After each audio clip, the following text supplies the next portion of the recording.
Bill, we always hear that God is the creator. Okay, sounds simple. But what is the creation? What is a world? Well, I think the doctrine of creation means that God is the source of all reality outside himself, that apart from God, everything else has been brought into being by God. Now, what is everything else?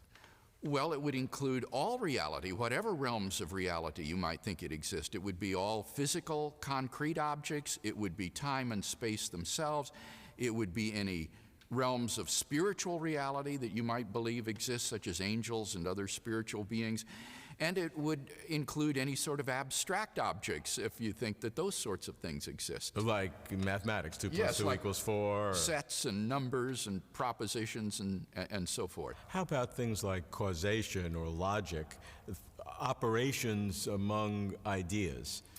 I would see things like logic as grounded in the very mind of God himself. So everything outside of God himself, God is responsible for. And this is a vast number of things, anything that we can conceive of and anything we can't conceive of. Well, anything that exists. I mean, there are, in a sense, fictional entities. For example, Sherlock Holmes. I don't think Sherlock Holmes exists. So God doesn't bring Sherlock Holmes into being unless you think that Sherlock Holmes is some sort of abstract object, as some philosophers do. So everything that exists owes its being to God, and I would say was brought into being by God at a specific time, which implies that the creation or the world or reality outside of God has not always existed. I think that most people don't understand that the idea of creation is inherently bound up with temporal considerations.